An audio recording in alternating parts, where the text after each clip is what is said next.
Hello student, আমি Tapas sir. আজকে এই ভিডিওতে যাদের ফিফথ সেমিস্টারে হিস্ট্রি অনার্স আছে, তো তোমাদের CC11 যে পেপারটা আছে, তো সেই পেপারের part 4 short question with answer নিয়ে চলে এসেছি। তাকে বলবো তোমাদের যে পার্ট 1 যে ভিডিও তোমার দেওয়া হয়েছে, সেই ভিডিও তোমরা কিন্তু সব থেকে বেশি করে পড়বে, কারণ তোমরা কিন্তু ওখানে বিগত যে 4 বছরের যে প্রশ্নপত্র তার উত্তর করে দেওয়া আছে। ওখান থেকে তোমরা কিন্তু 60% তোমরা কিন্তু কমন পেয়ে যাবে, এবং তারপর তোমরা কিন্তু পার্ট 2, পার্ট 3, পার্ট 4 তোমরা কিন্তু তারপর তোমরা করো, ঠিক আছে? তো চেষ্টা করা হয় যে তোমাদের যাতে 15তে 15 কমন পাও, কিন্তু যদিও শর্ট কোশ্চেনে সব মানে সমস্ত কমন দেওয়া সম্ভব না, তবুও চেষ্টা করা হচ্ছে তোমরা সব লিখতে পারো। তো তাকে বলবো যারা এখনও চ্যানেলটিকে সাবস্ক্রাইব করোনি, অবশ্যই চ্যানেলটিকে সাবস্ক্রাইব করে রাখো এরকম ভিডিও সবাইকে পাওয়ার জন্য। আর যারা এখনও পার্ট 1, পার্ট 2, পার্ট 3 দেখোনি, তো সেই ভিডিওর লিঙ্ক আমি এই ভিডিওর ডেসক্রিপশন বক্সে দিয়ে দেবো, তোমরা পারলে দেখে নিও। তো দেখো তোমাদের পার্ট 4 প্রথম প্রশ্ন দেখো শর্ট কোশ্চেনে, ওয়ার অ্যান্ড পিস গ্রন্থটি কার রচনা? Leo Tolstoy. নেক্সট, নেপোলিয়ন কবে রাশিয়া আক্রমণ করেন? 1812 খ্রিস্টাব্দে। তারপর হচ্ছে পোড়ামাটির নীতি কোন দেশ গ্রহণ করেছিল? রাশিয়া ফ্রান্সের বিরুদ্ধে গ্রহণ করেছিল। লাইপজিগের যুদ্ধ কবে কাদের মধ্যে হয়েছিল? 1813 খ্রিস্টাব্দে ফ্রান্স ও চতুর্থ শক্তিজোটের মধ্যে হয়েছিল। কেমন? তারপর নেপোলিয়নের জীবনে শেষ যুদ্ধ কোনটি? ওয়াটারলু যুদ্ধ, যেটি 1815 খ্রিস্টাব্দে হয়েছিল। কোন দ্বীপে নেপোলিয়নের মৃত্যু হয়? সেন্ট হেলেনা দ্বীপে।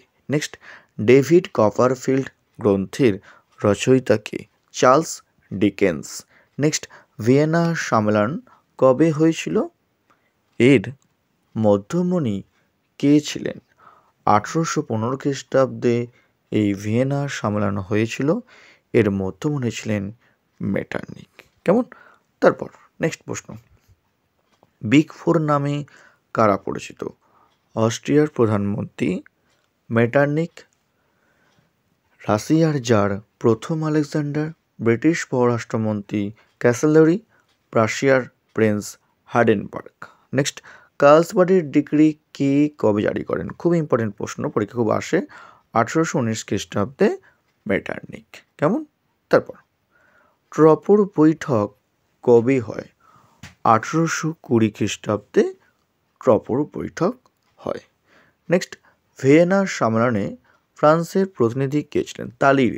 এখানে তোমরা কিন্তু চন্দ্রবিন্দু দেবে তয়ের। হ্যাঁ, কবে কার আমলে জুলাই বিপ্লব ঘটে? 1830 খ্রিস্টাব্দে ফরাসি সম্রাট দশম চার্লসের আমলে জুলাই বিপ্লব ঘটে। নেক্সট, কে কবে জুলাই অর্ডিন্যান্স জারি করেন? ফরাসি সম্রাট দশম চার্লস 1830 খ্রিস্টাব্দে। কেমন? তারপর ভিলিল কে ছিলেন? ফরাসি সম্রাট অষ্টাদশ লুইয়ের প্রধানমন্ত্রী ছিলেন এই ভিলিল। নেক্সট, কত খ্রিস্টাব্দে ফ্রান্সে দ্বিতীয় ফরাসি সাম্রাজ্য প্রতিষ্ঠিত হয়েছিল? 1852 খ্রিস্টাব্দে। নেক্সট, ফেব্রুয়ারি বিপ্লব কবে কার রাজত্বকালে হয়? 1848 খ্রিস্টাব্দে লুই ফিলিপের রাজত্বকালে এই ফেব্রুয়ারি বিপ্লব কিন্তু হয়েছিল। কেমন? তারপর পরের প্রশ্ন, লুই কসুত কে ছিলেন? হাঙ্গেরির জাতীয়তাবাদী আন্দোলনের নেতা ছিলেন এই লুই কসুত। কোন সালকে বিপ্লবের বছর বলা হয়? 1848 খ্রিস্টাব্দে। এটা খুবই ইম্পর্টেন্ট প্রশ্ন, পরীক্ষা আসে। রিসার্জিমেন্টো কথার অর্থ কি? পুনর্জাগরণ। নেক্সট, ভিল্লা ফ্রাঙ্কার সন্ধি কবে কাদের মধ্যে হয়? 1859 খ্রিস্টাব্দে অস্ট্রিয়া ও ফ্রান্সের মধ্যে এই সন্ধি হয়। ঠিক আছে, তো পরের প্রশ্ন উত্তর বলার আগে বলবো, যারা এখন আমার চ্যানেলটিকে সাবস্ক্রাইব করোনি, অবশ্যই চ্যানেলটিকে সাবস্ক্রাইব করে রাখো এরকম ভিডিও সবাইকে পাওয়ার জন্য। আর যদি ভিডিওটি একটু হলেও হেল্পফুল তোমাদের হয়ে থাকে, তো অবশ্যই তোমরা কিন্তু লাইক করে দিও, এবং কেমন লাগছে তোমাদের ভিডিওটা তোমরা কিন্তু অবশ্যই আমাকে কমেন্ট করে জানিও, এবং তোমরা কোন ধরনের ভিডিও চাইছো তোমরা কিন্তু অবশ্যই আমাকে কমেন্ট করে জানিও। চেষ্টা করো আমি তোমাদের জন্য সেই ধরনের ভিডিও আগে নিয়ে আসার। কত খ্রিস্টাব্দে প্লম্বিয়ার্সের চুক্তি স্বাক্ষরিত হয়? 1857 খ্রিস্টাব্দে। রিসার্জিমেন্টো পত্রিকা সম্পাদনা করেন কে? ক্যাভুর এই পত্রিকাটি সম্পাদনা করেন। কার্বোনারি হলো কি? ইতালির একটি গুপ্ত সমিতি হলো এই কার্বোনারি। রক্ত ও লৌহ নীতি প্রবর্তন করেন কে? উত্তর হচ্ছে বিসমার্ক এই রক্ত ও লৌহ নীতি প্রবর্তন করেন। তারপর স্যাডোয়ার যুদ্ধ কবে কাদের মধ্যে হয়? 1866 খ্রিস্টাব্দে অস্ট্রিয়া ও প্রাশিয়ার মধ্যে এই স্যাডোয়ার যুদ্ধ কিন্তু হয়েছিল। কেমন? তারপর সেডানের যুদ্ধ কবে কাদের মধ্যে হয়? 1870 খ্রিস্টাব্দে প্রাশিয়া ও ফ্রান্সের মধ্যে। প্রাগের সন্ধি কবে কাদের মধ্যে হয়? 1866 খ্রিস্টাব্দে প্রাশিয়া ও অস্ট্রিয়ার মধ্যে। ফ্রাঙ্কফার্টের সন্ধি কবে কাদের মধ্যে হয়? 1871 খ্রিস্টাব্দে প্রাশিয়া ও ফ্রান্সের মধ্যে এই ফ্রাঙ্কফার্টের সন্ধি স্বাক্ষরিত হয়। কেমন? তারপর পরের প্রশ্ন, গ্যাস্টিনের সন্ধি কবে স্বাক্ষরিত হয়? 1865 খ্রিস্টাব্দে এই গ্যাস্টিনের সন্ধি স্বাক্ষরিত হয়। জোলভেরাইন কি? জার্মানির একটি শুল্ক সংঘ হলো এই জোলভেরাইন। নেক্সট, কূটনীতির জাদুকর কাকে বলা হয়? বিসমার্ককে কূটনীতির জাদুঘর বলা হয়। তারপর ইউরোপের রুগ্ন মানুষ কোন দেশকে বলা হয়? তুরস্ককে। ভেরি ভেরি ইম্পর্টেন্ট প্রশ্ন, পরীক্ষা কিন্তু খুব দেয়। নেক্সট, অ্যাড্রিয়ানোপোলের সন্ধি কবে কাদের মধ্যে হয়? 1829 খ্রিস্টাব্দে রাশিয়া ও তুরস্কের মধ্যে এই সন্ধি স্বাক্ষরিত হয়। কেমন? তারপর আধুনিক রাশিয়ার জনক বলা হয় কাকে?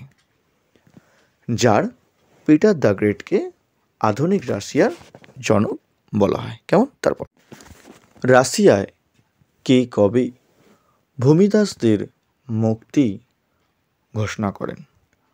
1861 খ্রিস্টাব্দে জার দ্বিতীয় আলেকজান্ডার। ডুমা কি? রাশিয়ার পার্লামেন্ট ডুমা নামে পরিচিত। নেক্সট, মির কি?